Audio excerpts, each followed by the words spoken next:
This is a HeadGum podcast. Hi, before we get started, we wanted to share a quick note from us. We got some pushback last week from our grasshole, Maya Ayuni, who's a Palestinian activist who was using her platform of 2 million to discourage people to vote for Kamala. She was also fighting with multiple Black creators. Although we're careful to frame her grasshole declaration as we're 100% for the cause, we wanted to focus on Maya's method of activism and nuanced points that Black creators made about Maya Ayuni specifically. Still, we understand that some people were uncomfortable with the discussion, and we want to make our position on the issue of the Gazan genocide totally clear. So we wanted to take a moment up top on this episode to highlight Dahnun Mutual Aid, which is a mutual aid group that is run entirely by Gazans inside and outside of Gaza. 100% of the proceeds that they raise go directly to operations on the ground. So that's water distribution, baby supplies, food supplies, blankets, etc. We'll have a link to that in the episode description. I'll also go back and retroactively add a link to that in the old episode description. And we just want to let you guys know that you're always welcome to call us in. You're always welcome to let us know how you feel about episodes.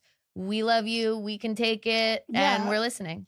And, even if we disagree, even whatever, we appreciate you guys so much. Yeah.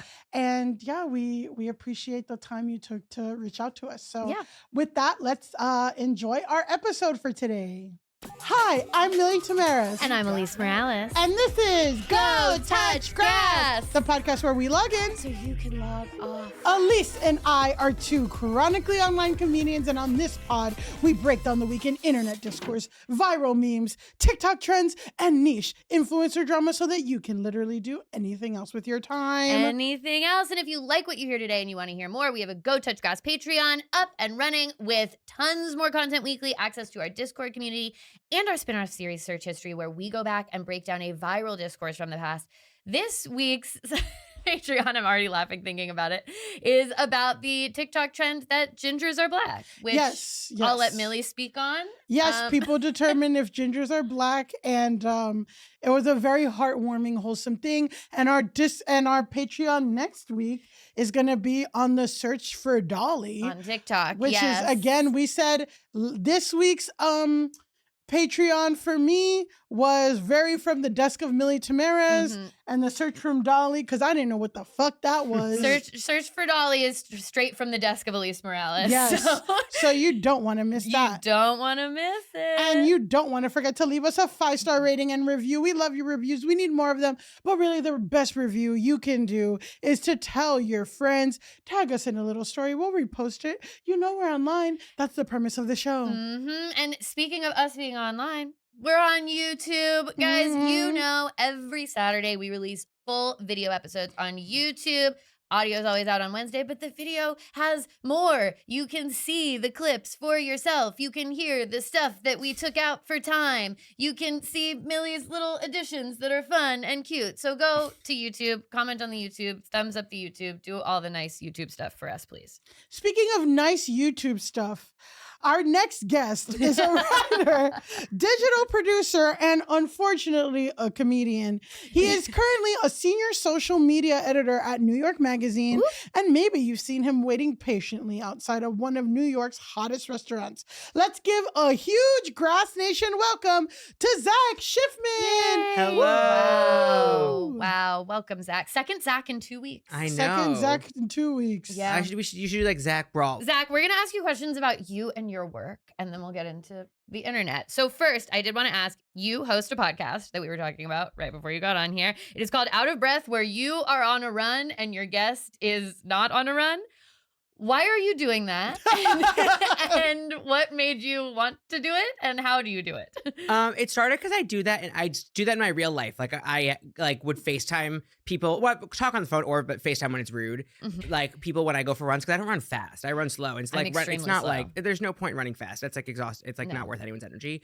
But it's like just like I hadn't done it, and then I realized that I could do something with it because I've gone live a bunch of times, like while I'm running, and I was like, oh, there's something here. And also, I was trying to think of a podcast I could do that I had to host alone. Yeah. I was like, I want to host something alone because I had had not tried to do stuff with co-hosts and it didn't work. All love to Rachel Coster, of course. Yeah. Shit. Former guest on the pod. Who did yawn during our. Of course. She yawned during our episode. And my one friend was like, who the fuck is. And I'm like, if you don't know her, like, that's pretty on brand for her to yawn. She's yawns on stage. Like, she cannot control it. She's sleepy. Yeah. She's sleepy. Yeah. But yeah, I wanted to do something alone. And I was like, well, this is inconsiderate to everyone around. So I think this works alone. And it just sort of, it worked that way. And then I really should have, and then there was I got scared to for a while because that girl who just got canceled. But she was, what's her name? There's no way to know her name. She's some white girl who goes running and asks people questions and they run, but she recently went to the White House and interviewed Miss Caroline Levitt. Oh my God. But also she wasn't running. And Miss Caroline wasn't even running. Yeah, and the girl wasn't even running. It's like they broke the entire thing. This it's like discourse now you're not ran right past me. Really? I the whole thing. I know. It was I big. was blissfully unaware of all of that. I saw it. Yeah, she was. So people are like, what other running influencers are MAGA? She came out as MAGA. It was like all this crazy shit. But she had also interviewed Tim Walz. Like there was all that weird stuff with that like. Oh yeah, because yeah. So she'll run up to anybody. Yeah. Well, exactly. let's hopefully she doesn't run for president. Exactly. Right? So that's us yawning. Yeah. It's an ode to Rachel. Yeah, exactly. My goal is to call out as many comedians as I can. I feel like your in the 2 seconds. First name, last name a million times. I know. It's like the first 2 minutes of this podcast, we immediately name dropped. Yeah, all right. Nothing we can do about it. Yeah. There's nothing. There's no way to know. There's nothing we can do. To everyone. The controversial TikToker, we can't remember. No, that's our the one actual person. friends. Yeah. We're gonna call them. Yeah. So Zach, you've made some really fun videos where you go to New York City's most popular restaurants without a reservation. This is just a side note, I'm getting some really chaotic energy from Zach. Like that's your brand. It's completely chaos. But the question is, what's your hot tip for people who want to enjoy dining in New York City? And like, because I feel like I was very surprised by some of the results that you gave. I think that, I will say that part of it was like we stopped doing the series because like a lot of the restaurants changed their policies, not explicitly because of it, because a lot of discourse about Resi and all that stuff. Like you see that like a lot of places are now on Open Table or have done a lot more walk-ins. Like I think that I'm not saying I'm not taking credit for it, but we were part of a big conversation about like restaurant reservations and everything. What was the conversation? That it's like exclusive to certain people? And something? There was the whole like black market of people buying and selling Resi reservations and people like coding like bots to like get Resi reservations. And so it just like completely took away the ability for people to actually get reservations because it became so commoditized. And also like American Express buying Resi. So there was just like so many weird things in there. Yeah, because for people who don't know, like there was a black market where like really exclusive restaurants, if you wanted to get a reservation, you'd have to pay a dealer who has like ticket scalpers. Almost. Yeah, I was about to be like, it's like the Ticketmaster shit where it's like people scoop up all the reservations and then resell them. Yeah, but at least with a ticket scalper, you're gonna get a ticket. And also with a ticket scalper, like the tickets did cost money to begin with. Like restaurant reservations don't cost money. Yeah, no, that's also true. Like you're very, taking a free very thing and now charging for a free thing. Yeah, and they would charge like $1,000. Yeah, it's crazy. $500 for you to take their reservation. So how have they changed their policies now? Like, I mean, it still happens at like a lot of bad restaurants like Carbone, but like it's still name dropping again. Yeah, it's like not a restaurant. I mean, at this point, it's not a restaurant. It's like an Epcot attraction. Yeah, but like there's like. I think that a lot of places have a lot more walk-ins. A lot of places have pivoted to Open Table. A lot of places have changed the windows where they drop reservations. So like it used to be 21 days. Now a lot of places only do 7. Now it's just like, I think that there's been a bit of a shift. And I think it's also like, I think also people have realized, I think it was sort of like, do you ever think that there was like, we think that a lot of post-COVID stuff was 2021, but actually it was 2023. Yes, I agree with you because I think that that's when all the latent stuff that we like buried and packed so deeply into our psyche finally started like bursting forth. Right, and it was like, that was like, okay, we'd like been out of COVID or out of like lockdown for a bit. And so this is like the weird things that like were built up from that. And I think that the restaurant bubble of all these, like there were like 10 hot restaurants at once of 2023. I think that also has burst where like people are not going to only the same 10 restaurants right now. You know, I think that it's like spread out a little bit again. People arguably aren't going to restaurants that much at all right now because of money. Yeah. But it's also interesting because like even rent, like I remember I got a really great deal during 2021 and then like 2023 real estate in New York, even though like statistically like more people left New York than came back, whatever. The rent was crazy. It went crazy. And because they're trying to recuperate back from COVID. Yeah. And like the rent went crazy and so did all of us. Yeah. Sometimes I sit and I'm like, well, but yeah, we were just talking at your birthday party. I don't know.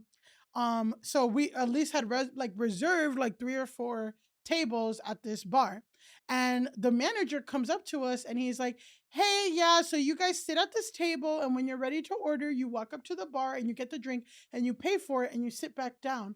Okay. And then we're like, okay. And then he leaves and we're like, why is he explaining to us how a bar works? And then me and someone else, I'm like, the kids don't know how bars work. Yeah. These these young Gen Z kids, like, they don't know how it's supposed to go. So then I remember Alise had reserved 3 tables. There was this group of girls at a table and they paid for their bill. And then the waitress was like, okay, yeah, there's another party. So like, when you guys leave, like they're going to take the table. Those girls sat for another 30 minutes and we're talking and we're all just like standing and looking at them. Maybe they just were French. And then, no, they were not. And then finally, like the waitress had to say something again and they got up and we're like, yeah, this is what these people don't know. This is why they're getting a fucking speech. Mm-hmm. But it's like, yeah, it's post-COVID. These kids. Right. It's like people just don't have I feel like it was like, there was like, maybe not to say it was good, of course, but it was bad. But I feel like 2021, 2022 was sort of like this, like, if you like were smart, there was like this euphoria about New York not euphoria, but like there was like, we all had figured things out. And then 2023 was like, the dam broke. Everyone is brain dead here. Yeah. Yeah. Well, that's kind of the thing that I keep getting at is I feel like immediately, like once the vaccine came out, there was this immediate post-pandemic euphoria of like, okay, the world is like half back, but it's new, but it's not, but we're vaccinated so we can have fun, but we can do stuff, blah, blah, blah. And then 2023 feels like when everyone was just like, what just fucking happened to me? Yeah, exactly. Well, now that we've addressed the pandemic and its aftermath, and we solved it. Let's talk about another group of brain dead people. So this week we're gonna group together a bunch of mini discourses for your consideration, and they're gonna be under the same umbrella that I'm gonna call. I don't know if there's gonna be a better version of this, but I'm calling this like the Loser Brigade Parade. Because all these things are happening in conjunction, like right after another. And it is causing like a unified discourse that's really interesting. I'm going to just do a little warning if domestic violence or abuse kind of something triggering for you. You might want to take care. You might want to skip to our grass hole, which is very dumb. Yeah, which is not related to that at all. But okay. So a lot has happened in the arena of toxic, abusive men. One software update is, Millie Tamarez fan favorite. I mean, and by I'm the fan favorite of this person. Cardi B showed up to the with rumored boo NFL player Stephon Diggs to Game 4 of the Eastern Conference second round NBA playoffs between the Boston Celtics and the New York Knicks at the Madison Square Garden on May 12th, 2025. Again, she was rumored to have been dating Stephon Diggs. We talked about it. And they showed up together on Valentine's Day, which is interesting. And then they were full on like hardest to hardest lunch. I feel like hard lunch, V-Day dinner, hard lunch. Yeah. But this is like they're courtside at a game, and you're both like in full. He's not in full glam in the same way she is, but like they're in their version of glam. And they're holding hands and whispering things. That's full launch. That's hard launch. Quick podcaster note on this. Fuck Boston. Let's go next.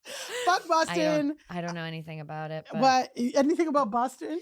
I don't know anything about the sports that is fueling this. Well, Boston lost, so they're done. They are done? They're done with Boston. So that's why my friend hasn't responded to my text. Oh, wow. She must be despondent. Wow. Well, now we know. But anyway, there's no losers in this. The only loser is Cardi B's ex-husband, who has been a petty bitch. And he retorted with this photo shoot of him. So tell me what you see here. Somebody posted this ripped from Offset's Instagram and said men are so predictable. Alise, Zach, what are we looking at here in these images?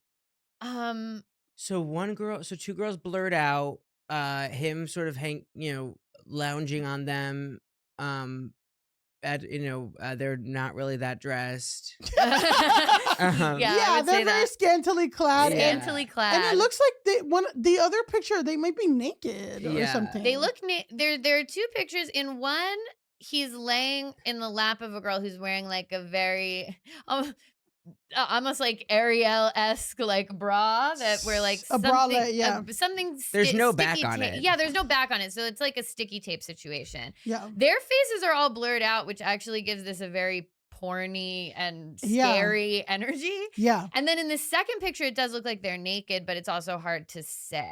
Yeah, and at Lindsay Created reposted this and said, "You can't make somebody jealous with this. You got to pop up in matching Christmas pajamas. This means nothing." That's so true. And yeah, it's so true. So, any thoughts on this, real quick? You can't make someone jealous. Also, like he clearly had to send these pictures to a lawyer if the girls are blurred. Yeah. Like, well, you can't make someone jealous with pictures that had to go through a lawyer. Yeah, I'm also again to the point of like you got to pop up in matching Christmas pajamas. It's like. Yeah, being courtside at a basketball game with your new full-fledged relationship and both of you guys look amazing and are like basically in like A-lister mode. Well, this a does hotter not guy who's like a foot taller and has more money. I'm sorry. Yeah, I'm like this does not compete with that. Cardi B has probably seen you in this type of situation many times. I don't think this is new to her. Yeah, I'm like, this is kind of the reason why y'all are not together anymore. Can I make a horrible comparison? Yes. That Alise will like and you might not. Okay. That this is Maddie Healy, but the courtside is Travis Kelce. Yes, Wow. no, that's actually very true. Okay. That is very, very That's true. fair. And good call outs. Though I do feel, I'll even say, not to speak for Maddie Healy, but I feel like he didn't crash out in the same way that Offset. No. Yeah, Maddie Healy like kept very like mum was kind of the word about. Well, because his house is being monitored 24/7. Yeah, exactly. Because they're like he can't. Because SEAL Team Swift is exactly. monitoring him at every second. But he's also like fully engaged to someone else who probably is a better fit for him in many ways, who also looks equally as scary. Okay, speaking of scary, let's go to our next topic. So last week, Monday, Tory Lanez was stabbed 14 times in prison, where he is serving 10 years in a California prison for shooting rapper Megan Thee Stallion in the foot. So what happened is, after he was stabbed and it was announced, a bunch of people, including Ty Dolla $ign, fucking Drake, and Chris Brown posted an IG story saying "Free Tory," which people were pissed about because Chris Brown has his own problems, obviously, with domestic violence, not just with Rihanna, with many other people and women. I know saying Nightmare Blunt Rotation is kind of hack at this point, but that list that you just Tory gave, Lanez, Ty Dolla $ign, Chris Brown and Drake. No. Yeah, exactly. No. So what happened was, after Chris Brown posted the Instagram story, it inflamed the discourse against Megan Thee Stallion again and got more people sharing conspiracy theories again. And it was really annoying. But less than 24 hours after the IG story, Brown was behind bars with his own legal challenges to worry about. After flying into the UK ahead of his upcoming tour, the singer was arrested and charged on Thursday for allegedly beating up a man over the head with a bottle at a London nightclub in what year? 2023. A district judge. There we go. Latent pandemic. Yeah. Actually, with Chris Brown, he's just doing the same shit. He probably was there with the bat. I know, at least it was a man. Well, exactly. A district judge ordered that Brown, who filed a $500 million. Reading numbers. Reading numbers is hard. We talk about it every episode. Defamation lawsuit earlier this year over a documentary about his alleged extensive history of violence. To be held in, so basically, a district judge ordered that he should be held in custody without bail until his next court hearing on June 13th, meaning that he will miss the first 3 dates of his tour. People are laughing at him, saying karma's a bitch, and also they are also laughing that he asked for the UK to give him a visa. They granted him the visa, and then they just arrested him. So, any thoughts on the Chris Brown of it all? I just can't believe that the staying power of Chris Brown, I guess. People love, and like people love him. People like the most crazy fans, and they're like, he's the best dancer. And his tours were like in Germany and London. I'm like, who the fuck? Yeah. People, will forgive abusers and make any excuse for abusers. I don't know. Men need to, first of all, this is going to ruin the whole world tour. Like, men need to be careful. If you are a man over 40 right now, you need to be careful planning a world tour. Yeah, exactly. Like, you will get caught before you go on that world tour. Exactly. Yeah, truly. Like, think about the skeletons in your closet because they are coming out before the tour begins. And his skeletons have been out. I think that with him, though, it's just like, this is my one thing that I think maybe the dam is breaking with that it's been breaking right now is I feel like with the first, I've been thinking a lot about, did you guys, well, sorry to bring up theater. You see John Proctor as the villain. I haven't seen it, but I'm aware. I've been thinking a lot about Me Too and a lot about like 2018 recently. I'm like, obsessed with bringing up years on this podcast. But like one of the things about the first round of 2018 is like we were so scared to cancel or like to really take action against like quote unquote hot men or conventionally attractive men. And I feel like the dam is starting to break right now. You're saying if you were ugly, you'd get canceled quicker. Yeah, of course. Like Louis C.K., Harvey. Like even Bill Cosby was old at that point, you know? Yeah. Like it's like Aziz isn't a looker. Like, I think that it's like, it was like James Franco's sort of the only one I can think of that happened at that time. And that was sort of a very quiet one when it happened. It was very quiet. It was not. Like, he definitely was roundly canceled, but he wasn't one of the top tier cancellations of the day. And I feel like and it's like, obviously Me Too has shifted a lot, and it's like, it's hard to even call it Me Too now, especially because all this is like so different. But it is like, I feel like we are now finally, the dam is breaking, and we're able to like actually hold these people who like would have fans that aren't like creepy men, if that makes sense, or like industry power. Like it's a very different kind of thing happening. And I'm like, so what you're saying is you want to fuck Chris Brown? No, but I just mean like, you know what I mean? Like I think it's like, this is like now there's something happening. No, there's a second tier. And no, I think you're right. Yeah, like it's interesting the different like echoes that Me Too has had because like in terms of tangible convictions, there aren't that many. But because Louis C.K. didn't go to jail, Bill Cosby's out of jail right now. Right. Like there's all these things like it was really just like Weinstein. Right. Weinstein, R. Kelly, but R. Kelly took a while. And R. Kelly is one where it's like R. Kelly is someone who maybe you could consider conventionally attractive. I feel horrible discussing saying that. No, but R. Kelly's one where like that stuff's been out there since like the year 2000. Yeah, like that's like, and it took a while to make things stick. Like they tried over and over and over and over again to make things stick, and nothing would stick. And that's very similar again because it's like I feel like I knew about R. Kelly like peeing on someone from when I was really too young to know about somebody peeing on somebody else. And now every kid knows about the Trump pee tape. I know. And then like, well, that's actually... but it's different because like, I don't know, the people that Trump, the piss tape thing was like people he paid that also were of age. Of course, and he didn't feel, whatever. Like... Oh, like, Jesus Christ. It's like those girls were allowed to pee on Trump. But I was just and he peed on her and the girl was 13. It's different. But R. Kelly peed on the girl. Okay. I was like, Trump peed on a 13? No. Okay. Anyway, this is horrible. All I was going to say is, and I know this loops into the next round of discourse that we're going to get into, but I did hear when I was visiting family recently that like teenage boys find the Diddy baby oil thing very funny. And they make a lot of Diddy baby oil related jokes without really like understanding what that is. And like shirts and shit that say like Diddy party and stuff are like they think popular. It's, like, funny. Among like really Gen Alpha kids. And it's actually scary. And it makes me think about, oh yeah, I knew that shit about R. Kelly when I was a kid. And it was funny. And we were like, oh haha, R. Kelly peed on someone. And it's like, well, it was actually a child and he's actually a predator and like all of this stuff. So it is interesting to think about how this stuff becomes a joke to kids. Yeah. And like,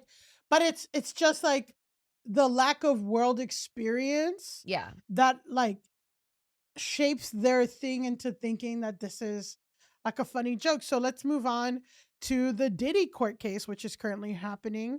And Sean Diddy Combs, who is accused of running a sprawling sex trafficking operation. The trial is going on right now. Last week I heard opening statements. If you want to hear basically almost a 2-hour Patreon episode of me and Alise going through, it's called The Crime Line, the Diddy Crime Line, a timeline of all of Diddy's crimes since 1994. Yeah. We have it, and it's crazy, and it doesn't start where you think. His series of crimes actually started with a crowd crush, which is crazy. And if it starts with a crowd crush, it's only gonna happen. And he's been doing this for longer than you've been alive. I'm like, Diddy has been in like operating criminal enterprises since before you walked this earth. That's crazy. The crowd crush was a little different, but still, like, it's just crazy. Like, this guy has whatever. So the 55-year-old was arrested last September and faces. He's old at this point. He's old. He's old. And he's in jail with Luigi. And he's in jail with our boy Luigi. And SBF. And Sam Bankman-Fried. That's a blunt rotation. So and that's, you know what? And let's talk about orgy. Let's talk about poly and open relationships with SBF. So he's facing charges including racketeering, sex trafficking, and transportation to engage in prostitution. He could be sentenced to life in prison if convicted. In the federal criminal case heard in New York, Mr. Combs is charged with racketeering conspiracy, 2 charges of sex trafficking, and transportation and prostitution. Most of the severe allegations relate to the racketeering conspiracy charge. This also includes accusations of kidnapping, drugging, coercing women into sexual activities, sometimes using firearms or threats of violence. His raid on his Los Angeles mansion found supplies that they were intended for use for in orgies known as freak-offs, including drugs and, like Alise said, more than 1,000 bottles of baby oil. So Cassie, who is his ex-girlfriend, filed a civil lawsuit and got a $20 million settlement. Now she's testifying, and this is a federal, like, I just want to bring up, like, it's a federal case separate from her civil case. He's, like, basically getting, like, RICO charges or whatever. Yeah. Cassie's currently 8.5 months pregnant, and she testified for nearly 20 hours over 4 days in his federal criminal trial.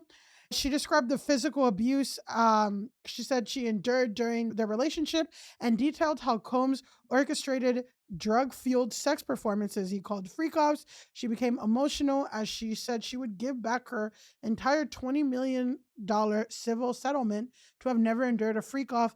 This is all to say, obviously, the discourse around this has been so shitty. People are like, why is she testifying if she got money? And it's like, it's a separate case. She's got subpoenaed. You can't fucking not go to a subpoena. Also, she probably was pressured to take the settlement. Like, no matter how much money it was, like, they probably were like, she probably was in fear. Well, she's basically, the settlement was like, she wrote a book about detailing everything in great detail. And the settlement was like, I'm gonna sell this book, and they're like, no, and then they settled. Like, they give her money, but like, of course. Sorry, I was just gonna say, people get on this like weird high horse about all of this stuff, and it's like, well, why did you take the money if you were so wronged? And it's like, you don't know what.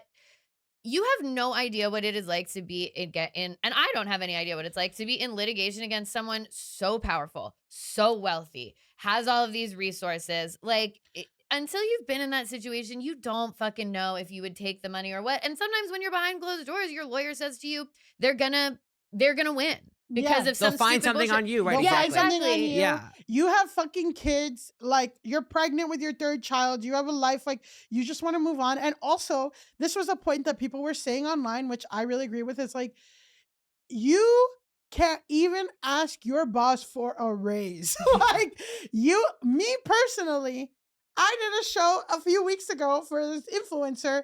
This bitch has not paid me. And I'm like nervous about asking her about money I'm owed. You know what I'm saying? Like, these are real things. So it's like, but you're gonna stand up to Diddy in court, and Diddy, who's like gave me guns to hold and beat the shit out. Like, shut up. So of course, men on Twitter are going ape shit, and then we have this shitty tweet where basically Cassie was talking about everything, and somebody said at Hefe4Q said, honestly, I wouldn't even blame Cassie's husband if he divorced her.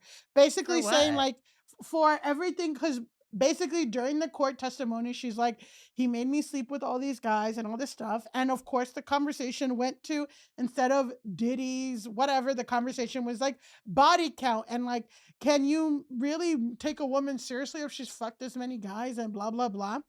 Well, okay. I mean, I guess what I would say to this is like, does this guy think Cassie's husband wasn't aware of this stuff? Like, she's been in litigation with Diddy for years now at this point. Also, this is like part of, if she's married to him, I just think it speaks to what type of relationship this person would have with his wife if he thinks that this information would in any way be new to her husband. Like, that's crazy. Well, also that, like, if your wife went through something before you, like, it counts against. And also, like, you know, famously, Cassie's husband was her personal trainer that Diddy hired, which is like the biggest fucking like win ever. But anyway, so many people said this tweet, so stupid, got 15 million views. I know, I'm looking at that. I'm like, that's views, crazy. But only 1.8 thousand likes. So like whatever. So everyone's setting it being like, this is disgusting. So it was so crazy. The conversation was so insane that Cassie's husband came out with a statement.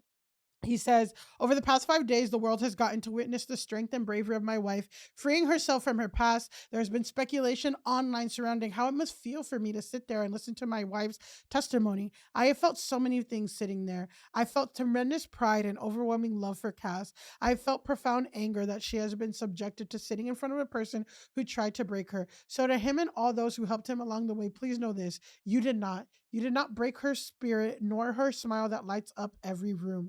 You did not break the souls of a mother who gives the best hugs and plays the silliest games with our little girls. You did not break the woman who has made me a better man. I did not save Cassie, as some have said. To say that as an insult to the years of painful work my wife has done to save herself. Cassie saved Cassie. She alone broke free from abuse, coercion, violence, and threats. She did the work of fighting the demons that only a demon himself could have done to her. All I have done is love her as she has loved me. Her life is now surrounded by love, laughter, and our family. This horrific chapter is forever put behind us, and we will not be making additional statements. We appreciate all the love and support we receive, and we ask that you respect our privacy as we welcome our son into a world that is now safer because his mom. That's beautiful. I know. I keep seeing so many nice things about Cassie's husband. I was not aware of like this stuff about him being her personal trainer. Oh, he was a personal trainer, and she's older than him. And that's awesome. I'm like, all of this is beautiful. It seems like he's a really good husband. Yeah. So sorry to this poster. It seems like he actually married her because he loves her. Yeah. Also, like, one thing about the settlement thinking that reminded me of is like, of course you take settlement. You want to put this all behind you. You want to live your freaking life. Like, you don't want to be in litigation. Like, you don't want this. Like, I'm sure Cassie doesn't. Like, I'm sure she's in some way obviously wants justice, and the feds getting involved obviously like make that happen. But like, if you are in a position where you could be in a horrible civil lawsuit with a ton of money, or take the money and be like, yep, I get to start my life again. Like, you take that, you move on. You get to like, you want a new life. You don't want to experience the trauma over and over again. You know? Exactly. No, people don't realize like the weight that even just like the smallest lawsuit will have. So that part of my lore is that when I was a little kid, I was injured at a Sizzler. A Sizzler? A Sizzler restaurant. They're like a West Coast restaurant. And get this, I burned my foot at this Sizzler. So I was sizzled there. Sizzled at the Sizzler? I got sizzled. And my parents sued Sizzler, and we were in litigation forever, and it was so long and so drawn out, and like we ended up getting like kind of, it's like a small amount of money, but not even that much. And my parents, their feeling from that, like afterwards, it took years to deal with this the sizzling that happened. And like my parents afterwards, they were like, we would never do it again. We would never sue anyone again. It took so much out of them. My mom was traumatized because Sizzler's lawyer tried to say that she purposefully sizzled me so that they could get the money. But that's what they do. And it was traumatized. My mom was like, I would never sizzle my daughter. And then like, I would never sizzle my baby. And then like, these lawyers are scary. I was at a fire in college, and I got $0 from it, even though it was entirely the college's fault. And they tried to say that my mom was a negligent mother for sending me to this college that I was in a fire in. Like the way they psychologically torture you. Yeah, exactly. You know? I was almost like, I had a really abusive employer, and I was going to be in a class action lawsuit. And I guess even the lawyers on the side that wants to represent us, were so rude and harsh to me that like it completely, and they were so like terrible that I'm like, you guys are on my side and you're crazy, because they want to like subject you and get you. And I'm like, this isn't worth it for me. Like, that's and by design, right? Yeah. So, well, fuck Diddy. And now and fuck Diddy. And now with the software update, On our episode with Tessa Scara titled Don't Date a Streamer, we discussed troubling behavior from streamer DDG, who complained about how his ex, Halle Bailey, was withholding their son from him after Halo appeared in a Kai Cenat live stream in a garbage bag. There's so much stuff. darkness. There's so much darkness in this world. Yes, so much darkness in this world. He complained on multiple videos and live streams, and he even made a diss track titled Don't Take My Son. At the time, he claimed via a live Twitch stream that he actively wanted to avoid going to court as a legal proceeding, quote, makes everything more messy than what it is.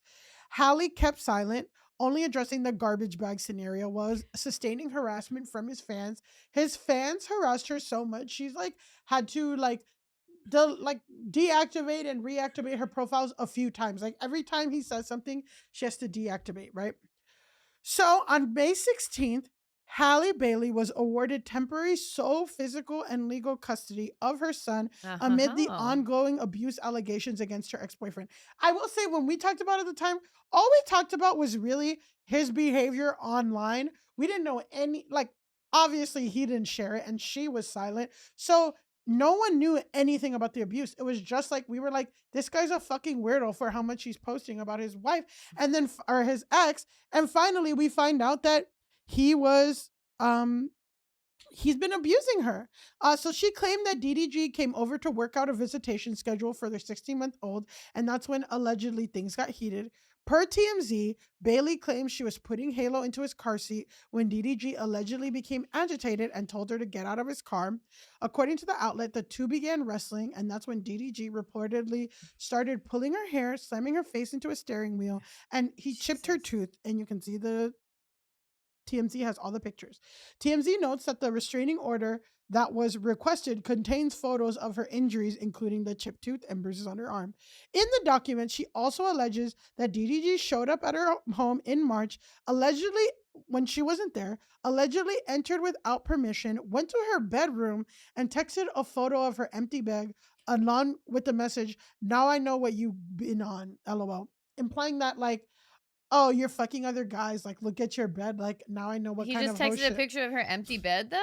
Yes. You could go to my house and text a picture of my empty bed right now. I've just been in there with my cat. Yeah, well. I don't. Exactly. I'm like, what? That doesn't mean anything. But I guess it means it was in disarray in a certain way. So she didn't make the bed? She didn't make the bed because she was too busy fucking, apparently, Alise. I feel like when I'm fucking, I make my bed. And when I'm not fucking, my bed is more of a mess. When I know I'm going to fuck, the bed is clean. Made. The bed is clean. I'm like, you know I'm fucking if you see pillows fluffed up. Nice. Yeah. I'm never cleaner than when I'm about to fuck. Which happens twice a year. So she reportedly claimed that DDG returned to her house several days after the aforementioned alleged incident. And I think when we were talking about the troubling thing with DDG, we brought up how she was sick with RSV. So that day, this is what came out in the court documents. He comes over without letting her know, and she says her and her baby were sick with RSV, and she didn't want Halo to leave the house. She alleges that he became verbally abusive, smashed her Ring camera, ran off with her phone, drove down the street with her phone, threw her phone into the bushes. So he was talking all that, don't take my son, all that shit. Meanwhile, this is how he's acting. This is how he's fucking acting. And she has all this evidence. And she has but she's not saying anything online. It's all compiled. Bailey also claimed that DDG contacted her earlier this month while she was on vacation in St. Lucia with her sister, and he texted her links to social media posts claiming that she was with Brett Fayez, which is an R&B singer. Basically, there's a picture of Brett Fayez, this R&B singer, on the beach. DDG concluded that they were at the beach together, even if she was with him. They're not together. Yeah, so who fucking cares? What if she is? Yeah, but meanwhile, he's going on dates on his live stream, but whatever. But she denies it. And yeah, so she was granted a temporary restraining order against DDG, which requires him to stay more than 100 yards away from her and Halo through June 4th, which is when the former couple's next court hearing is scheduled. The order report, he's also ordered to stop stop posting and streaming about her and their child. And he is only going to get visitation rights. For, he's not allowed to take his son outside of Los Angeles County, and he can only have one weekly supervised visitation by an outside company. And because every time they tried to talk about like scheduling, that's when DDG goes crazy. So, well, the thought that I had when they were like, and you can no longer stream about Hallie or your child, it's like when they tell Tanya Harding, like, you can't skate anymore. Yeah. It's like, he's going to lose his entire viewership. Yeah, I'm like, I mean, I know he like plays video games or whatever. I guess he can still do that, whatever he does in that capacity. But it is like, yeah, dude, you blew it in such a crazy way, because to me, it just always, I don't know, I guess I try to get into people's mind and I'm like, what did you think was going to happen if you were posting all this stuff, but you know that on the side, this is what you're doing? I do think that streamers' brains are all like more melted than we know. Yeah. Like, I think that streaming, this is a terrible guy. I'm not saying streaming is what did it to him, obviously. But I'm like, oh, like the way that he's like so like online in a way where it's like when you're a streamer all the time, and I like have read about some people, I have a friend who like sort of this happened to her, but like it's like it really warps your brain and it makes you see things in a way that like you actually can't interface with the reality in the same way. I think like he clearly is like so out of touch because everything is about like this like ongoing exchange, Yeah. And it's like and streaming specifically is like he's on stream and he's only engaging with his top fans. Right. He has people paying money to talk to him, for them to acknowledge, like for him to acknowledge them.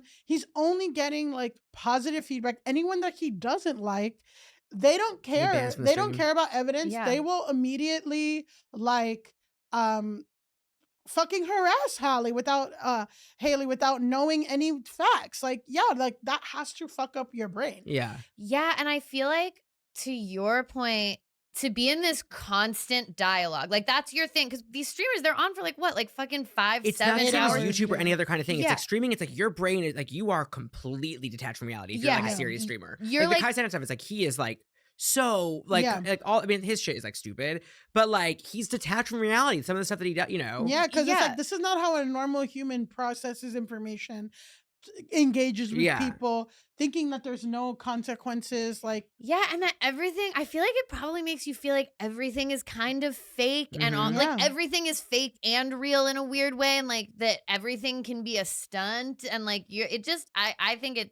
I think definitely streamer brain is something to be studied. I worry about it. I worry about a good guy streamer's brain. Like, I think that his brain is like, who?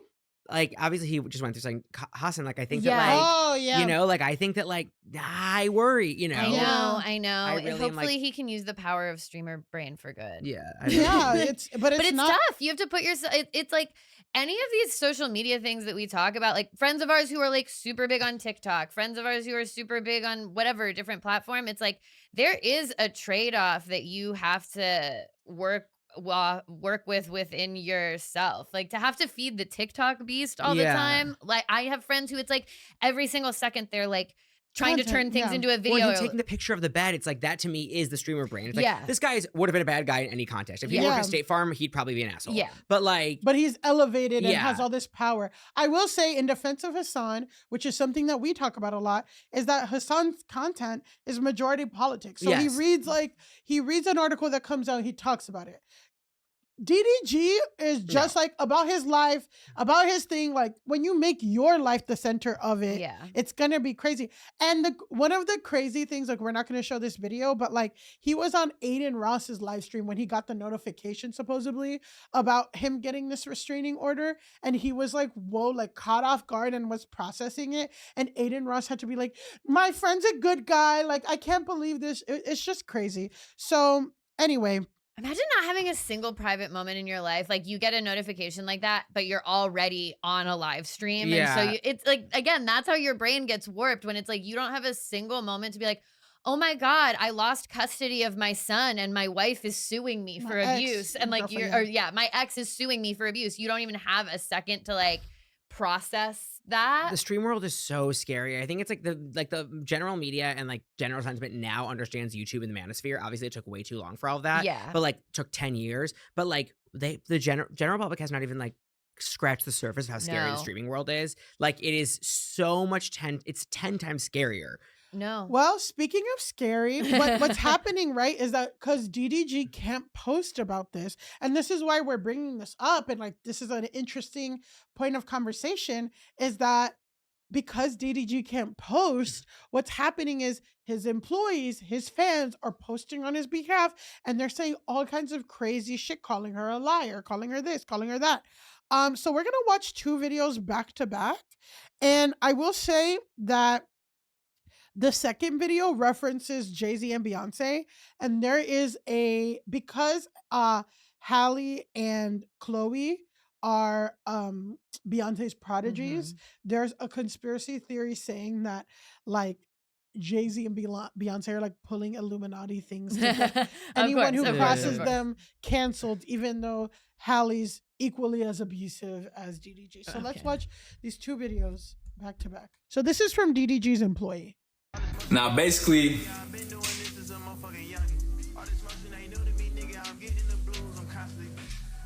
dog's innocent. Okay. Just the only way to get full custody of the child is to put false claims on the person. Because you can't just get full custody just to get full custody. You know, if you look back in history, time repeats itself. The women just put false claims on the person. That's it. Okay, so this guy is the most disgusting freak I've ever legit seen. He has wraparound sunglasses and this like little and this gay ass hat. Like, and let's call it this gay ass crochet hat. Yeah, and I'm like, there is no Etsy one. freak, fuck off. Enough. You think you're Bodie? No. Okay, let's go to the next one because the next one is just. I do just have to say, visually, that man. There is no one I would take legal or historical advice from less than the man that we just watched. Yeah. And this one, somebody reposted this. This is, I guess, a famous streamer. And I guess he has his own abuse allegations because somebody reposted this as like abusers defending abusers. You have to laugh. So let's hear what he has to say. Ali, she had bruises right here, right? That's not like a I'm punching on you mark type of. That's a holding somebody type of mark. If somebody get hit, right? Your eye would have been black, lip would have been busted. But if you got marks right here, I'm not saying he's not abusing her. I'm not saying he is abusing her. Somebody got marks right here. Clearly that means he was holding her. Mermaid should have stayed under the sea. On my soul, on my granny. She was doing fine under the sea. And then, from what I heard, she was abusive. Hey, not sticking up for neither of these people, but from what I heard, she was a little crazy. Don't let that innocent fool you. And then, DDG can't talk about it, though. Hey, Jay-Z, if you looking at this, I love you, boy. Beyonce, if you looking at this, I love you, girl. I don't want no bottles in my house. I love you. It's very funny to call someone else crazy and have that energy in the call. Like, it's also like, okay, but it's like, yeah, he didn't punch her with the bruises. It hurt. The holding hurt. Yeah, I'm like, why was he holding her so hard on both arms that she has visible hand marks? It wasn't that's like also an epic bad. snuggle. Like, no. Well, they said they were wrestling because he was pushing her out of the thing. And so, like, that is either way, like, wrestling is abuse. Yeah, like why is he wrestling her? Big ass guy to wrestle you. Why? It just all of it is wild. And then for him to be like, and I heard all this other stuff about her, and it's like, right, but you are talking about actual visible evidence that you have seen and have admittedly seen that he has abused her, which are bruises on her arms that you, I guess, don't think are that big of a deal. But where is any of the evidence for what you're claiming about her? It's very Amber Heard because there is like videos taken out of context where I think she's like upset with DDG in one video and said shut up or something, and they're like, well, they abused each other, you know, the mutual abuse thing, which is apparently a load-bearing tweet that I didn't know of, but like apparently like this mutual, somebody quoted like around the Amber Heard trial was like, this mutual abuse thing sounds like she just beat his drunk ass back. Like, which Defend is what, herself. defend Yeah. herself. Like- Yeah. Yeah, so it's crazy. So like a lot, right? I don't know when I'm gonna bring this up, but I don't know if this happened before or after the restraining order, but DDG did go on stream, talk about how like streamers' brains are broken. He did like download an AI version of Hallie's voice and argue with her about custody on a live stream. Oh my God. And then like he didn't even win the fight. No way. She was like, "Why are you doing?" You know what I mean? Like the AI thing was like giving him a piece of his own medicine, I guess. So yeah, like that's pretty insane. fucking embarrassing. Also, like to have like that is a couple downloads. To have the executive functioning to be like, I'm gonna download this AI to have this fight and then lose. And then lose. Yeah. Like- and when an AI is like designed to just give you what you want from it. Like it's Yeah. designed to respond in the way that you clearly want it to respond. So it is very funny to lose a fight to AI. Yeah, and it's really interesting because that's kind of what's happening with Grok right now. Is that Oh, like the Elon Musk AI on X is that you know, people wanted to like say anti-vax stuff and Grok is like not. So it's like pretty funny. Can I say one more thing about Grok since he was invoked? Yes. A friend of mine was like auto applying for a bunch of jobs on Indeed and didn't realize until after he like got called in for an interview, which he then declined, that one of the jobs he applied for was to teach Grok French. Oh my God. And he was like, "No, I actually don't want to teach Grok Wait, French. Grok can't learn French? Grok can't learn French without a human. That's crazy. Somebody's got to That's teach Grok crazy. French. Yeah. It's not going to be my friend though. Okay, well, I'm gonna move on. Anyway, just to like kind of put a pin on this specific thing, it's gotten so crazy all week/weekend that all these like anti-women people are online are kind of harassing anyone who says anything about the situation that is not in total alignment with them. Can't wait to see you on our YouTube. Jesus Christ. They come to you? Yeah. No.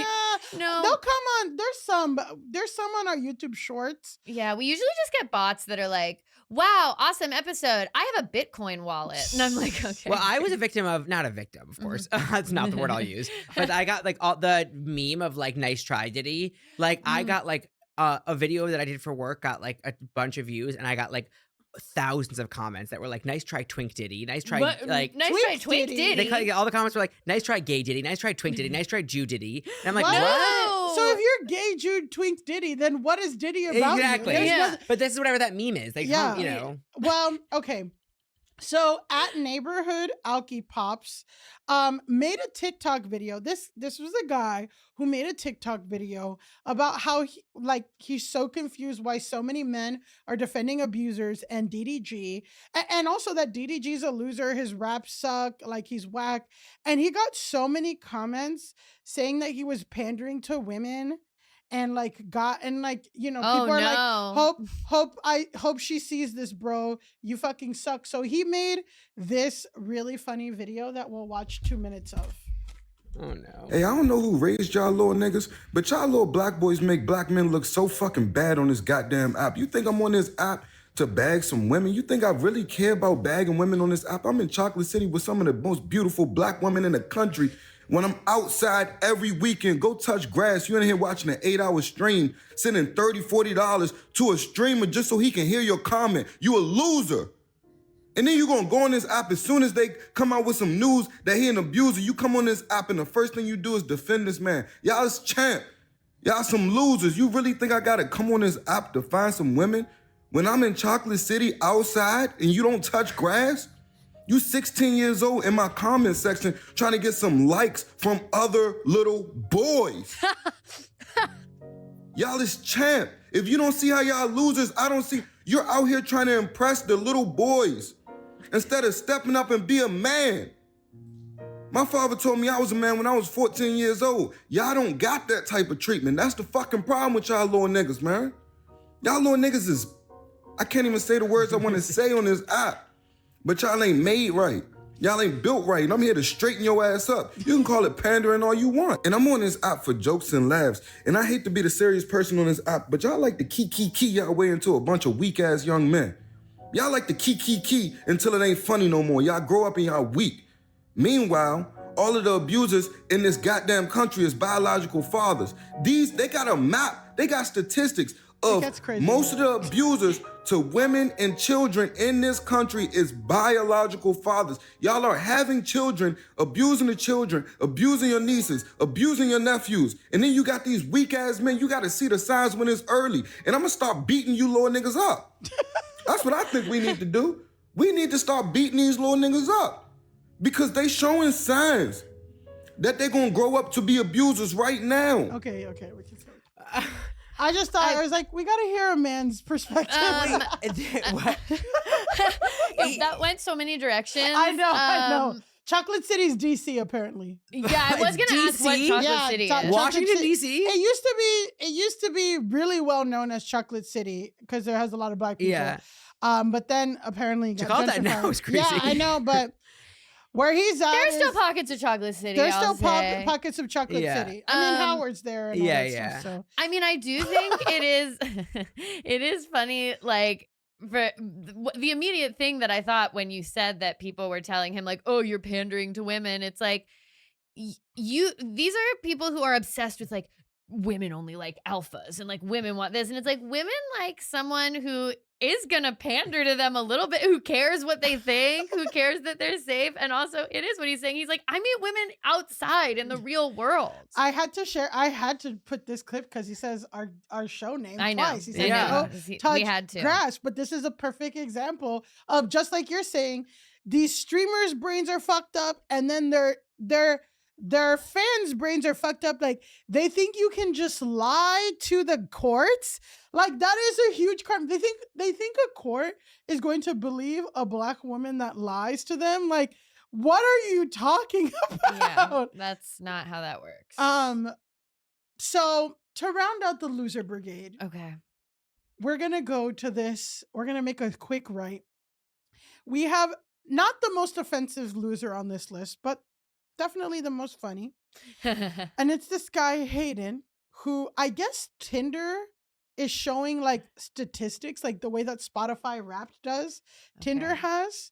So that's apparently, good for society. I'm like, that's not good. So apparently this dude swiped 2 million times and only got one date. So we'll see the picture. So on the left, you can see his Tinder insights. So you can see that he swiped on 2,050,000. I'm like, I don't even know. No, it's over 2 million. Over 2 million. Swipe left on 38,000 women. His thumb does look strong in that picture. Yeah, he is holding a giant fish in one of the pictures. He might just have an extremely strong thumb who can, like. He matched with 2,053 women, and then chatted with 1,269 women, and only had one date to show for it. And 0 relationships, 0 casual sex. And one no spark. Well, I will say this, first of all.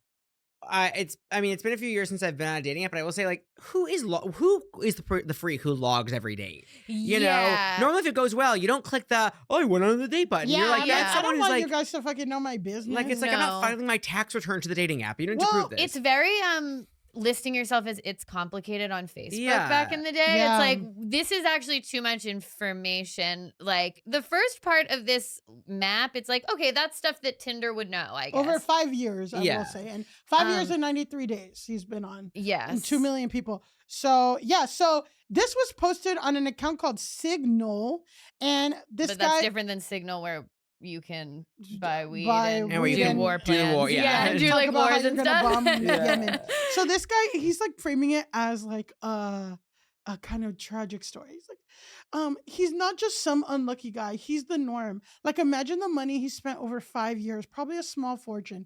This is obvious, but this is actually non-obvious. What's actually non-obvious is that his behavior unlocked an entire new revenue stream for apps. Let me explain. Most people don't realize that one of the biggest revenue unlocks in dating apps was when they figured out how to subtly turn women from users into paying customers by leveraging guys who flood the system with likes. These dudes were already already heavy paid users, thus monetized. When women get bombarded with likes, flattery, attention, it triggers this shopping mentality. Men become products and women become discerning customers. Women's standards shoot through the roof. Apps capitalize on this by introducing filters like height, etc. to help women weed out most dudes. Features like sending roses or boosting profiles fit perfectly into this dynamic. Over time, women start believing that paying will show them the top 2% of men, the most desirable. So they start subscribing, convinced that a premium membership means premium matches. It's like shopping at Aritzia versus Zara. More expensive means more perceived quality. This is how dating apps monetize both sides at scale. Men desperately trying to be seen and women paying not to see them. It's a zero marginal cost product that doubled revenue just by making chaos profitable. Pretty incredible if you think about it.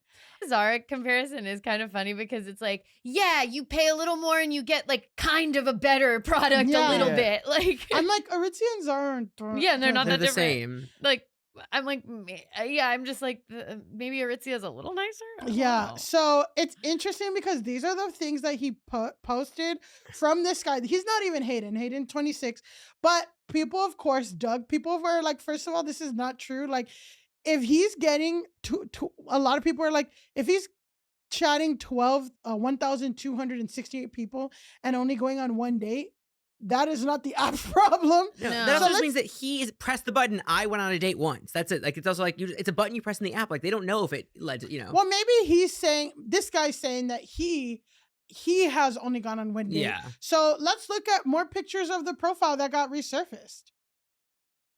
Okay, so it's a lot of dead fish. But that's like, So and can you read the description for on the? Okay, so this is a description it's a picture of him holding a fish, wearing full camo, and he's holding a dead fish, and he's kind of presenting it like he's like down on one knee. He's like presenting it like you would present a ring. Yeah. If you're not trying to go fishing, I don't want it. My idea of a vacation is going to the desert and looking for snakes for a week. Sorry. My idea of a vacation is going to the desert and looking for snakes for a week. I may or may not currently own 33 snakes. No. Okay. he's completely awesome. Yeah. Yeah. Okay. Next slide. Zach, why don't you tell us what's another on his fish? what's the sweater he's wearing? Oh no. Okay, he's been hiding these balls. Let's talk about that. But then he I don't support bald. This is a lifestyle. But his sweatshirt says Sitya, Sitya. Oh yeah, Sitya ass on my face. And it's a girl who It's like a naked girl. naked girl sitting her ass on your face, like his face. Mm-hmm. And he's holding a fish. I just really need everyone to know he's smile here another is dead scary. fish in like a scary tent. And he's making a face that's like really. It seems like this like he was caught off guard, like he was about to smile for the photo. I don't understand why you would post this image. Also, like if you zoom, I don't know if we can zoom in on the glasses, but like it doesn't look like someone's taking the picture of him. It doesn't look like flash. It looks like it's like a photo with picture that looks like a computer screen. Taking a picture. He's taking this on his laptop's camera. Yeah. Wow. He's presenting the fish to his laptop's camera while wearing a sweatshirt that says "Sit on my face." Sit your ass on my face. You want to sit your ass. Sit your ass on my face. So do you think that it's because wow, what do you feel like is the reason why it's swiped right on 2 million? I will say though, it's like coming out of the conversation, I'm like, he is clearly not the worst man out there. Like, yeah.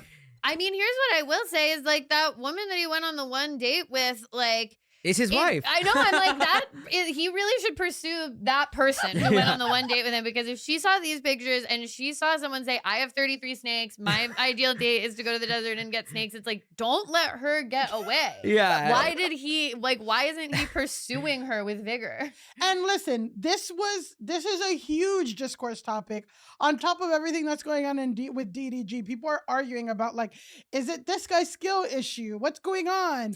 This Think and it's that. a skill issue. Or is it that the dating apps are terrible? I feel like and people are like, it's fake. This is a fake profile. But I'm like, the amount of guns that I've seen on Tinder, guys with guns, guys with AK-47s at a shooting range, thinking that this will make them look like an attractive partner. I do believe this is a real profile. The only thing that makes me think it's a joke is him saying, I may or may not have 33 snakes. It's like, if he was proud of the snakes, he'd say he had them. Yeah. And if he was, like that sounds like a joke. Yeah, but I feel like it's a joke in the sense that I like very like this type of guy, like, I may or may not have 1 million snakes, princess. Oh, like most interesting man in the world. Yeah, like that type of. And it's like, well, no one knows you, so do you have 33 snakes or not? And guys like to, oh man. Yeah, they want the first question to be, so do you have the snakes or not? Yeah, It's like, exactly. No, actually, there's plenty of men who I don't have to ask that to, that I will just swipe right on instead. Yeah. Also, he needs an editor because all these pictures of fish, and the first line of that is about fishing, but then the rest are about snakes. Pick a scaled animal. Like, well, that's what also people are saying. Like, you can tell that he doesn't have any female friends that can tell him, like, hey, don't post that. Right. Yeah, hey, this isn't like good. just snakes or just fish. One of those honestly could work. Like, I'm sure there's a girl who loves snakes. I feel like maybe don't lead with the snakes or fish, actually. I bet there are girls who love snakes, though. Yeah, my thing is like, but they might not be a Venn diagram of fish and snakes. okay, so let's say we are his 3 female friends. Yeah. 2 female friends, 1 gay friend. Gay Jewish Diddy. Yeah. I was gay Jewish Jewish women and then gay Jewish Yeah, Diddy. exactly. And are here to help him with his profile. I would say cut the fish entirely. Yeah. We don't need to be seeing the dead fish. No. You can mention you like fishing, and then I do think on a boat. we love maybe a boat. post Well, on the a thing boat. about the fish too is like it's not even that it's bad. It's like everyone does it. It's so played. You Yeah, know, it's like be and- original. Set And yourself there's out. like all these like memes and jokes about guys holding dead animals, so it puts you in kind of an immediate like, oh, this guy's out of the loop category that he doesn't know not to be holding And a he's fish. only 26. That's the sad part. And it is too many fish. I would say do a picture of yourself on a boat fishing. Yeah. We can have fishing rod. Yeah. That's great. And then I say, if he really does have 33 snakes, I think it's probably important that he mentions some of the snakes on the profile just to weed out the people who wouldn't be interested in any snakes at all. Yeah. And My pet snake is entice- totally cute, you know? Yeah. Someone could fall for that. I think there are snake girls who would be enticed to hear, like, I collect snakes, I have a bunch Britney of snakes. Spears. Yeah, exactly. He could have Britney Spears if he just upped his profile game a little bit. Let's relax a little bit. Let's not go too far. I guess I'm like, you know, what's the outfit like? Like, what else do you like? What would you be open to? I'm just like, I don't know. I also think there's something about that aggressive type of profile that guys will do that's like, don't message me if blah blah blah blah blah. Don't even talk to me if you're a high maintenance girl who wants a regular vacation. I want to go to the desert with snakes. And it's like, people aren't you're gonna have a lower response ratio because you are coming at it from this place of like, don't message me if you're not da da da da. And it's like, okay, then people are self-selecting out. And if you have a thing where saying sit your ass on my face on a dating app, like it's already giving that you're saying some crazy wild shit to girls. Like there'll be guys where I'm like, he's all right, but like maybe he'll be nice. Like we can chat and we'll see what the conversation is like. And then they're saying like, hey, you want to come over and suck my dick? I'm like, oh my God, dude, you are not hot enough to be asking. Yeah. that. No, you know the chats that he's sending to people. You know the chats are crazy. So where did he get that sweatshirt? no, there's a ton of things like that. And there's like I said last week, there's a whole kind of subculture of men who are like constantly talking about eating pussy, and then in like a subculture of eating ass, so much so that it kind of horseshoes around and is misogynistic. And this guy is totally getting that from where it's like, you want to eat my pussy for you. You Yeah. don't care about it for Yeah, me. it's You want it weird. for your own self. Yeah, it's You crazy. don't even care. It's the giver. It's the giver. Zach's like, sounds awesome. No. All right, does that take us to our final takes us- segment? so our Okay. loser brigade guys, watch this space on all the losers. From loser brigade to grasshole of the week. Zach, Yes. this is our segment where we declare the person who needs to log off the most, they must go touch grass.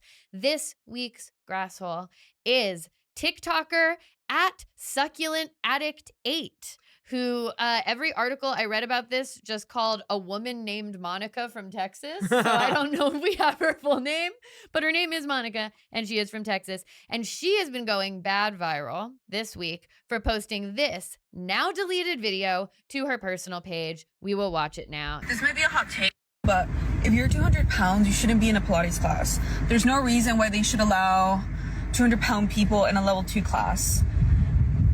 Or you shouldn't be allowed to be a Pilates instructor if you have a gut and you're fat. Okay, Okay, we can stop it there. Come on. I'll actually watch the second part in a different form. Oh my God.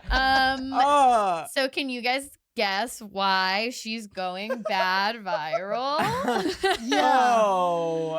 Oh. Yeah. So Monica from Texas, people did not respond Yeah, people well are not going to respond well. to this.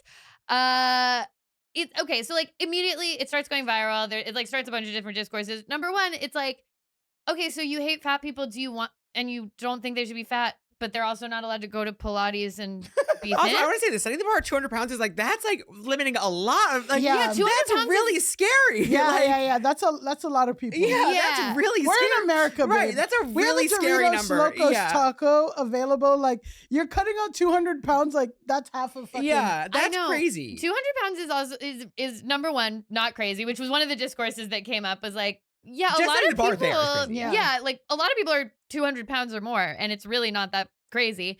Number two, it's like, why? Okay, so you don't think people should be fat, but you also, they can't come to Pilates now, Yeah. which whatever. Then people are also like, there's an additional discourse of people being like, this is why people don't go to the gym and Yeah, shit. 'Cause Right. even if, you know, there's a whole world of people who like take videos of people Oh, who yeah. are working I know, out it's and horrible. are fucked up, which is horrible. Happens all the time. Even like mannequins with fat, like a fat mannequin with workout like gear on it, that went viral in a bad way of like, ew, what the fuck? We're promoting. It's like, we can't even buy like, Right. Yeah. like workout clothes. You can't even see what your workout clothes would look like on the mannequin. Yeah, it's crazy. And so it's like, yeah, people being like, this is why people don't feel comfortable working out because, you know, it's not that insane that someone would go to this Pilates class and maybe see this TikTok and be like, that girl was in my Pilates Yeah. class. Also, Like, it's like a civil rights issue. It's like literally Yeah. like not to be like, she literally could be like, if she were that, if any place were actually to like institute a policy like this, like that is genuinely like a civil. It's So illegal. it's Yeah. illegal. It's like, Yeah, and also like specifically as somebody who's over 200 pounds and has taken Pilates class, like Pilates specifically, I don't know if you're gonna get into it, but like the origin of Pilates is supposed to be like a low impact Yeah. workout, and it actually started with like disabled soldiers in a hospital bed doing exercises because that's who it's like for. So it's it's been not taken for- over. Yeah. It's been taken over by like skinny women or whatever, but it is supposed to be a very inclusive workout. yeah, Like, that's a huge discourse that they have in the yoga community too, because people will bring that attitude to yoga. And it's like, no, actually, yoga is supposed to be, first of all, it's not even supposed to be primarily a workout. It's supposed to Yeah, be like like a a spiritual spiritual thing. thing, But even within that, like, fat people can bend, they can like stretch and stuff. Like, Yeah. it's allowed. So, yeah, the 2 times a year that I'm cleaning my room to have sex, fat people are. fat people can bend. Of course, like it's just like it's also like the thing. Also, the thing about the instructor also is really like the first thing is like she's stupid. Like the first thing is like she's stupid. She was dropped on the head as a baby. Yeah. The second thing is like no, you like are like what? You can't even like if you're an instructor, you have a guy. It's like the best Pilates instructor in the entire world can have a guy. Like what are you fucking saying? I know. It's like, why do you, if they're instructing you and they're just telling you what to do on the reformer, they're going like, up, up, up, up. Why can't someone have a gut and tell you that? Well, Like, and like that's what also like that's something that happens every few weeks. Like even somebody that I knew a few years ago was like, I went to this exercise class and the person was fat. Like I asked for my money back. But it's all these biases about like what does health look like? Like if somebody's skinny, does that mean that they're very healthy? If somebody's fat, does that mean they're unhealthy? All this stuff that's like when you just don't know. And also like you're getting a Pilates guy. I don't know. I'm not like looking at somebody's body while I'm. Pilates is hard. Right? Yeah. It's about strength. Also, one thing about the 200-pound thing, it's about strength. Yeah. Well, as we know, famously, muscle weighs more than fat. Like, what the fuck are you saying? The strongest person in the world should be in that, you know. yeah, it's just completely ridiculous and like It's like you can't even mean-spirited and weird. And also like, what do you think you're going to get out of posting something like this? It's very funny to me when someone's like, this is my hot take, and then they say something fucking horrible, and then they're like, oh no, everyone's mad at me, and it's like, you knew when you said it.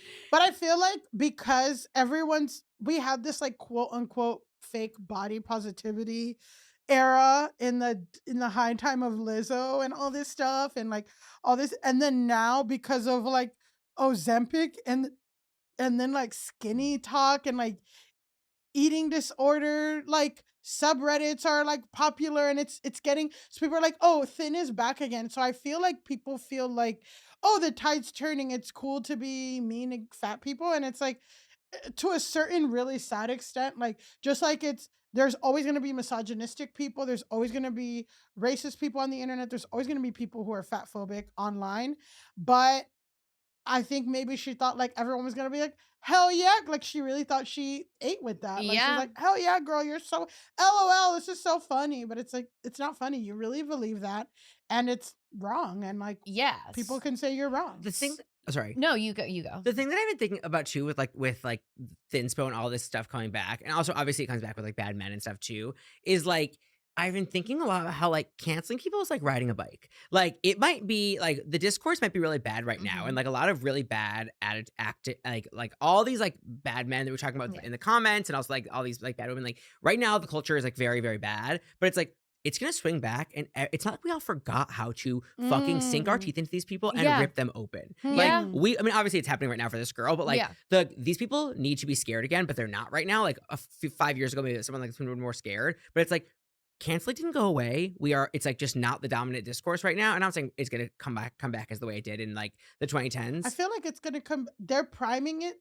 Like the pendulum is gonna swing so bad, so hard, so hard. That's like riding a bike. Like we will punch them out. Like these people, I literally am going to like weapons of mass destruct all these motherfuckers. Yeah, I mean, so I will say like, this did not go well for her at all. It's hard to say because like, again, the original video is deleted. So it's hard to say like how many times that was viewed, but it was shared and stitched and all of that shit like thousands of times. Then she starts getting dubbed Pilates girl. And you know, once you get a name. But like, she's Succulent Addict.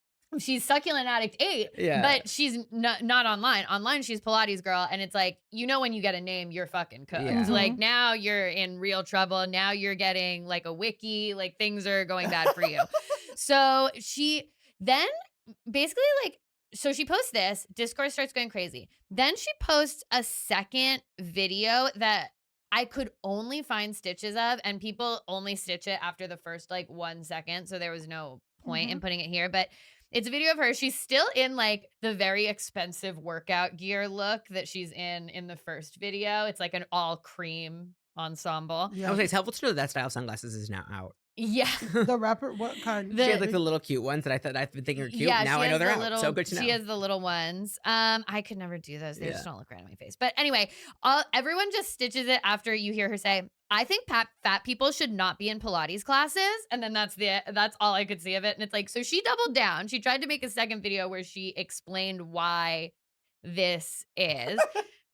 It did not work well. That starts getting stitched. The conversation keeps going even more. And now with all that, she posts yet another now deleted video. And this one we can watch. Oh, I'm so nervous. Hey guys, I wanted to come on here and just formally apologize for my last few videos. They were nasty. I don't know. And I think the reason why I posted them was because I think there are some insecurities in me and some self-hate or something, but my membership got revoked, and I was told not to go back to work. So it's I've learned that I can't let those things like take over, because it's not okay and it's just not pretty and it's nasty. And I just feel really bad. I just feel really bad that I was just mentioned and it's just so toxic, and I'm just so sorry about that.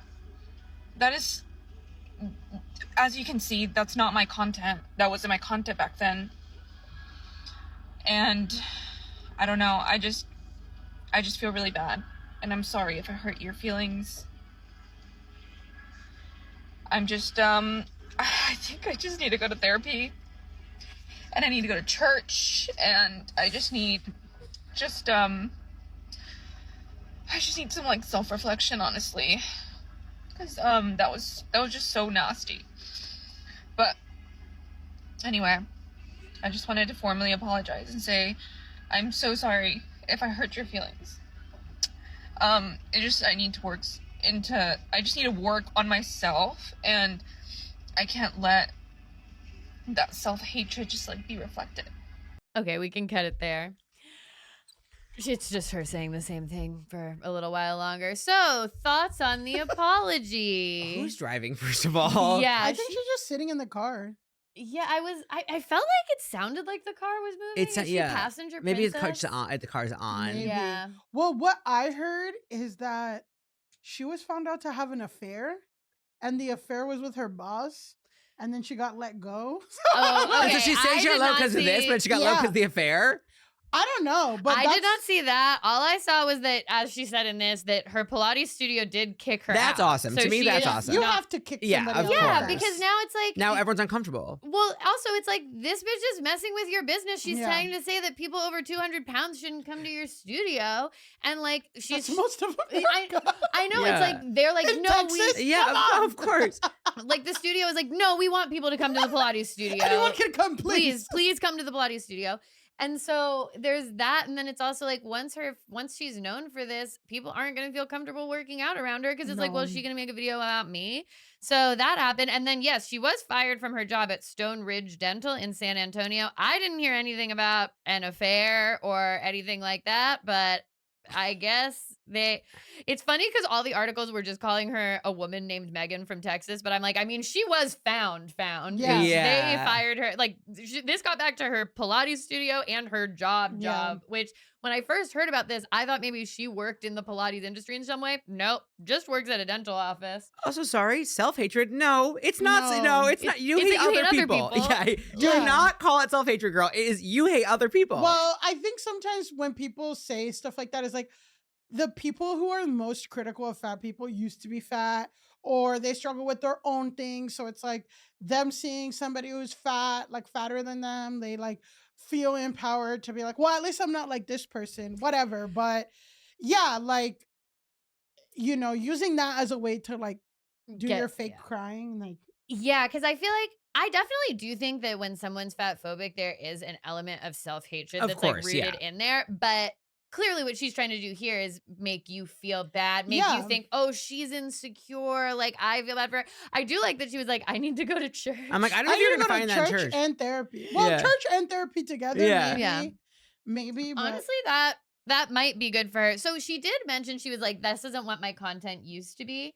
I tried to figure out what her content used to be, but she has wiped her account. So if we go to this next slide, this is what Succulent Addict 8 looks like now. So she has 30,000 followers, which I kind of imagine is from this dust up for the most part. Who follow? I guess the people want to follow Saga or evil people who are like her. Yeah, exactly. It's like, I think some people follow people who fucked up after mess to try to make sure they get the like new apologies, but she cleaned up her account to now just be 3 videos. 2 of them are cats. The most recent one has 2.2 million views, I think, just from people trying to find her and then viewing it. And if we go to this next slide, these are the comments on the video of the cat. The day this cat gains weight, it's over for him.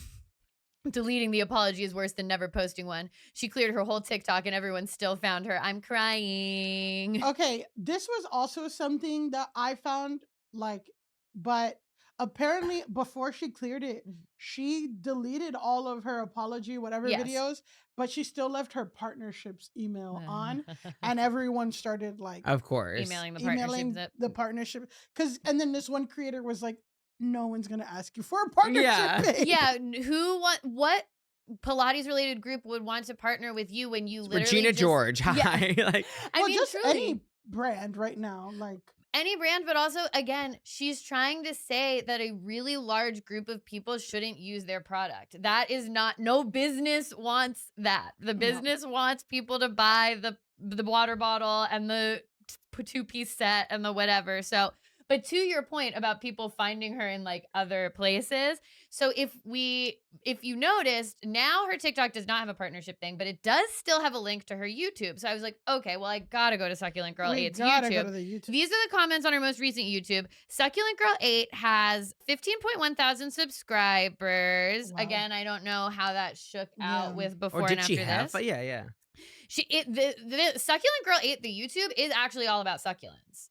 And this is a video about succulents that was posted 2 years ago. So it's not an active YouTube. It has 6.7 thousand views and 119 comments. And these are the comments. YouTube counts 30 seconds of watching a video as a view. So before you guys comment due to the consequences of this woman's TikTok Pilates video, make sure you are pausing the video or let it run with no volume so that YouTube does not count it as a view. Oh my God. Already get paid, yeah. I really hope you understand how damaging your video was, and I hope you can find it in your heart to uplift others rather than judge them and make assumptions when you do not know their life. Please do better.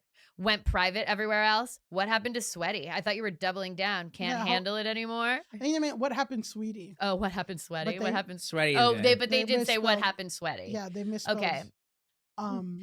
Anxiety-ridden Lizzie. You misspelled Sweaty, Sweetie as Sweaty, and you confused me. But either way, people went to her basically defunct Succulent YouTube to keep leaving these comments. So I will say, to your point about canceling being like riding a bike, people got on the bike. The bike was being ridden for Pilates Girl, aka Succulent Addict 8. I guess my final question before we wrap this up is like, what do you think goes through the mind of someone posting this? I know we talked about it a little bit. Like, is someone really so outside of the culture that they're like, I'm not gonna get pushed back for this? Or do they think it's good? Or is it like the streamer brain thing of like, they think any attention's good attention, but then they get the bad attention and they're like, oh, this actually sucks? I do think there's something with like her, and maybe I'm like, of course, like I'm like reading a think piece like too much about this, but like there's something about her saying she needs to go to church of like, she clearly has no community is my thought. Yeah. Like maybe she doesn't have community at the Pilates studio, whatever it is. And I mean, also like Succulent, that's a lonely hobby. Yeah. Like extremely, but like she, like my guess, if I had to give her any ounce of like, not credence, but like of like why she does is like she probably has a group of 3 other evil friends that she speaks to, and an evil boyfriend and an evil sister or whatever, and like the obviously it's like the loneliness epidemic that we all are hearing so much about. Like people don't talk to other people. Like people really like.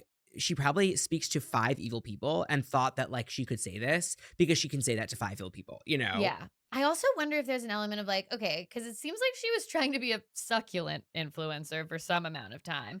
Then it's like she's got an affiliate link or like a promotions email. It seems like a lot of the videos she deleted that were on her account were of fitness stuff. So it seems like maybe she's one of these trying people to be an influencer. Yeah, who's like just trying to be an influencer. And then she was like, maybe I'll do a hot take. And then it's like, okay, yeah, no, you got the attention you wanted. Your cat video has 2.2 million views. Yeah. I do think rage bait is like, there's a good chance it was rage bait. Yeah. But just obviously it backfired because it's like, but I will say well-crafted rage bait is artful. There's a girl I follow who like posted her like $7,000 a month apartment in New York being like, this is what New York apartments get you. I pay $7,000 a month and there's no drawers in my bathroom. It's like, well, obviously I don't feel bad for you. Yeah. And like the comments were all dragging her, but like, and then 2 days later, she was like, I did that because my views were all tanking. And it was just like, it was sort of like, that's awesome. Because like, she's playing into that. This is her, if there's a world in which it was rage bait, it's like, it obviously was not thoughtful. Well, here's the other thing with rage bait too. It's like, if you're going to do that,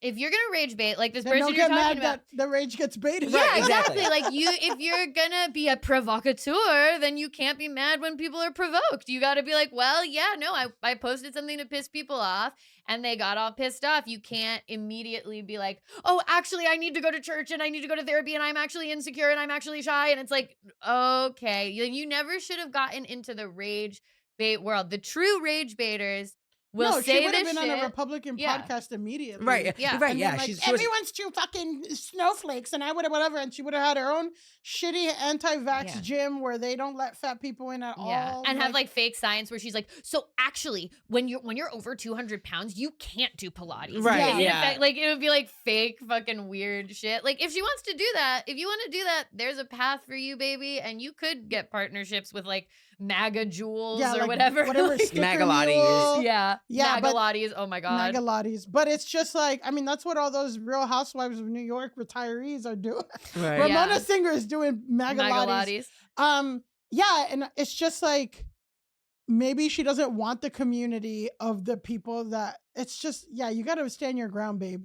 Stand your ground like the rest of your MAGA friends. Mm-hmm. But it's just like, she wants to be the cool girl and like have cool friends and cool community, like you guys are saying.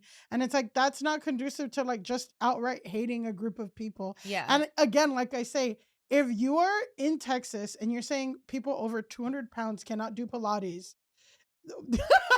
you're upending the Pilates industry in Texas. Like they I was like, learn from Demi Lovato. Don't go after a small business. Like, you know. Yeah, that was it. All right, well, guys, that's our grass hole for this week. So I guess we're gonna say to a woman named Megan from Texas, Monica. a woman named Monica from Texas, aka Succulent Addict 8, aka Pilates Girl, for the crime of posting rage bait and then trying to backtrack on it, we must tell you, go touch grass. And that's the end of our episode. Zach, you were as wonderful of a guest as we thought you were. Zach, Awesome. It was an honor, and I hope that I didn't say anything really bad with our difficult topics. I don't think I really think that you Okay. said all the good. I think you said all the right things. And Amazing. I think I'm proud that I sent you the topics ahead of time so you can get in the Oh, right yes, mindset. I'm glad. So you can get in the mindset of we're going to talk about Diddy.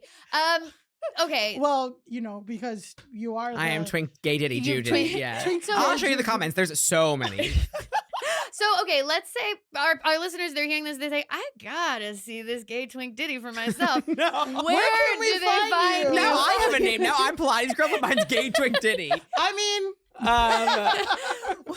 Where do they find you? Where do they follow your work, listen to your podcast, all the good stuff? You can listen to my podcast, Out of Breath with Zach, wherever you get podcasts. Not on YouTube because it's just me, so I don't want to put it up there. But one day maybe I'll put them up. You can follow me at Zach Schiffman. You can subscribe to New York Magazine, I guess. I don't know, whatever. They pay my bills. Not my business, but sure. That's it. Great. Guys, and you can follow this podcast at Go Touch Grass Pod on everything. You can follow me at Pandalise on Instagram and Alise Navidad on TikTok. you can follow me at Millie_Tamarez on Instagram and TikTok, and Millie Tamarez on Twitter, Blue Sky, and all this other shit. Great. And until next time, go touch grass. That was a HeadGum podcast.